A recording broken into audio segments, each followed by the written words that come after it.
নমস্কার সকলকে। তো এর আগে আমরা ক্লার্কশিপ এবং মিসলিনিয়াসকে লক্ষ্য রেখে ইতিহাসের বেশ কিছু প্রশ্ন নিয়ে আলোচনা করেছিলাম, যেগুলো আমাদের বিগত বছরগুলিতে এসেছে এবং সম্ভাব্য আসতে পারে সেই প্রশ্নগুলো নিয়ে আমরা আলোচনা করেছিলাম। আজকে আমরা তার পরবর্তী বেশ কিছু প্রশ্ন নিয়ে আলোচনা করব, অর্থাৎ আজকে আমাদের ইতিহাসের মেগা রিভিশনের 2 নম্বর ক্লাস আজকে আমাদের হতে চলেছে। তো প্রথম প্রশ্ন আমরা আজকে দেখব, কোন সালে গান্ধী আরোইন চুক্তি স্বাক্ষরিত হয়? গান্ধী আরোইন চুক্তিকে দিল্লি চুক্তি বা দিল্লি প্যাক্ট বলা হয়। তো গান্ধী আরোইন চুক্তির পরে কি হয় না, আইন অমান্য আন্দোলন প্রত্যাহার করে নেওয়া হয়। তো গান্ধী আরোইন চুক্তি স্বাক্ষরিত হয় কবে না, 1931 হচ্ছে গান্ধী আরোইন চুক্তি প্রত্যাহার করে নেওয়া হয়। যদি আমরা আইন অমান্য আন্দোলনের সাল মনে রাখি, তাহলেই কিন্তু এখান থেকে আমরা উত্তরগুলো করতে পারবো। ভারতের নেপোলিয়ান নামে কে পরিচিত? এর আগে তোমরা প্রিভিয়াস ইয়ারে পেয়েছো, যেটা হচ্ছে ক্লার্কশিপে, যে সমুদ্রগুপ্তকে ভারতের নেপোলিয়ান বলা হয়। এটি কে বলেছেন? তো ভিনসেন্ট স্মিথ বলেছেন, কিন্তু আমাদের আজকে জানতে চেয়েছে ভারতের নেপোলিয়ান নামে কে পরিচিত। তো একটু আগেই বললাম সমুদ্রগুপ্তকে ভারতের নেপোলিয়ান বলা হয়, বলেছিলেন ভিনসেন্ট স্মিথ। কে ইস্ট ইন্ডিয়া কোম্পানি বা ইংরেজকে দেওয়ানি অধিকার দিয়েছিলেন? কবে দিয়েছিলেন যদি আমরা দেখি, 1665, যেটা আমাদের প্রশ্নের আগে এসছে, অর্থাৎ বক্সারের যুদ্ধ 1664 এবং তার ঠিক পরবর্তী সময় অর্থাৎ 1665 হচ্ছে এই দেওয়ানির অধিকার দেয়া হয়। কাকে দেয়া হয় ইংরেজদের তরফে? না, লর্ড ক্লাইভকে। কে দেন? দ্বিতীয় শাহ আলম। নেক্সট, দ্বীন ইলাহি প্রবক্তা।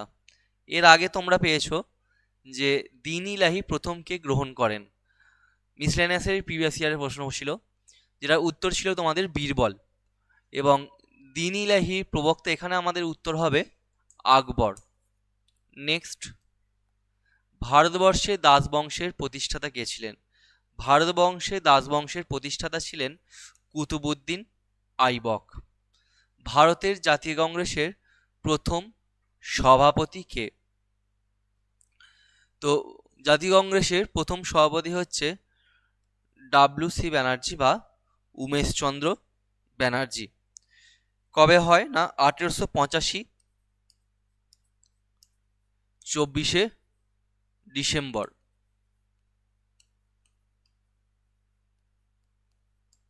কোথায় হয়? বোম্বের গোকুল দাস তেজপাল সংস্কৃত কলেজে হচ্ছে প্রথম সভা হয়। নেক্সট, শেষ জৈন তীর্থঙ্কর কে ছিলেন? মোট কতজন তীর্থঙ্কর ছিলেন? 24 জন। তো শেষ অর্থাৎ 24তম তীর্থঙ্করকে?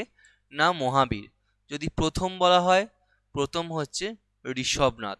যদি 23তম বলা হয়, তাহলে সেটা হবে পার্শ্বনাথ, যেটা এর আগে প্রিভিয়াস ইয়ারে এসছে তোমাদের। প্রথমটাও এসছে, 23টাও এসছে, 24টা পেয়ে গেলে মহাবীর। নেক্সট, সংবাদ প্রভাকর পত্রিকার সম্পাদক কে ছিলেন? সংবাদ প্রভাকর পত্রিকার সম্পাদক ছিলেন ঈশ্বর গুপ্ত। ঈশ্বর গুপ্ত ছিলেন সংবাদ প্রভাকর পত্রিকার সম্পাদক। যদি আমরা এর পরে দেখি, তত্ত্ববোধিনী হচ্ছে দেবেন্দ্রনাথ ঠাকুর।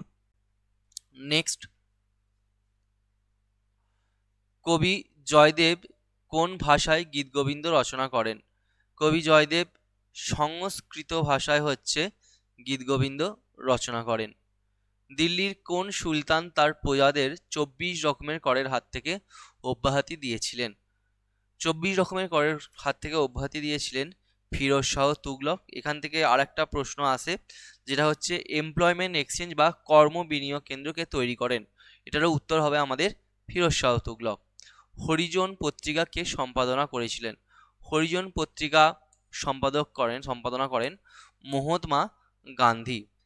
একই সাথে ইয়ং ইন্ডিয়ারও হচ্ছে, যদি বলে, যেটা আমাদের প্রিভিয়াস ইয়ারে এসছে, তারও উত্তর হবে মহাত্মা গান্ধী।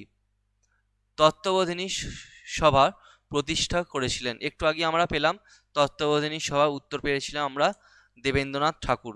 এর আগে প্রিভিয়াস ইয়ারে আমাদের এসছে রামমোহন রায়ের, যেটা হচ্ছে আমাদের আত্মীয় সভা 1815। ডিরোজিয়ার এসছে একাডেমিক অ্যাসোসিয়েশন এবং স্বামী বিবেকানন্দের এসছে আমাদের রামকৃষ্ণ মঠ। পূর্ণ স্বরাজ দিবস প্রথম কবে পালিত হয়েছিল? পূর্ণ স্বরাজ প্রথম পালিত হয় 26শে জানুয়ারি 1930, যেটা হচ্ছে আমাদের সারা ভারত জুড়ে পূর্ণ স্বরাজ পালন করা হয়। 1920 সালে কে অসহযোগ আন্দোলন প্রবর্তন করেন? অসহযোগ আন্দোলন প্রবর্তন করেন গান্ধীজি বা মহাত্মা গান্ধী, যেটা এখানে কোনোটাই আমাদের নেই, তো উপরের কেউ নয়, এই উত্তরটি আমরা বেছে নেব। নেক্সট, অধীনতামূলক মিত্রতা নীতি বা ব্যবস্থা কে করেছিলেন? এটা বহুবার এর আগে প্রিভিয়াস ইয়ারে এসছে, মিসডেনিয়াসেই একাধিকবার এসছে। তো এটা হচ্ছে আমাদের উত্তর হবে লর্ড ওয়েলেসলি হচ্ছে অধীনতামূলক মিত্রতা ব্যবস্থা চালু করেছিলেন। এর আগে আমাদের প্রশ্ন পেয়েছি আমরা ডালহৌসি সম্পর্কে কি পেয়েছিলাম না, রেলপথ যদি আমরা বলে সেখানে আমরা ডালহৌসি উত্তর করেছিলাম, যেটা আমাদের প্রিভিয়াস ইয়ারে এসছে। বিখ্যাত ইলবার্ট বিল বিতর্ক কার সময় ঘটেছিল? ইলবার্ট বিল বিতর্ক ঘটেছিল লর্ড রিপনের সময়তে, লর্ড রিপনের সময়তে। এবং আমরা পেয়েছিলাম কি না, এর আগে প্রিভিয়াস ইয়ারে আমরা পেয়েছি লর্ড মেয়ো, যাকে হচ্ছে আমাদের আন্দামানে হত্যা করা হয়েছিল, লর্ড মেয়োকে। নেক্সট, আজকের ক্লাস আমাদের এই পর্যন্তই ছিল। পরবর্তী ক্লাস অর্থাৎ তৃতীয় পার্ট নিয়ে আমরা খুব তাড়াতাড়ি আসছি। একই সাথে ইতিহাস ছাড়াও বাদবাকি সাবজেক্টগুলো তোমাদের রিভিশন খুব তাড়াতাড়ি ক্লাস দেওয়া হবে। সবাই পড়তে থাকো। ধন্যবাদ সকলকে।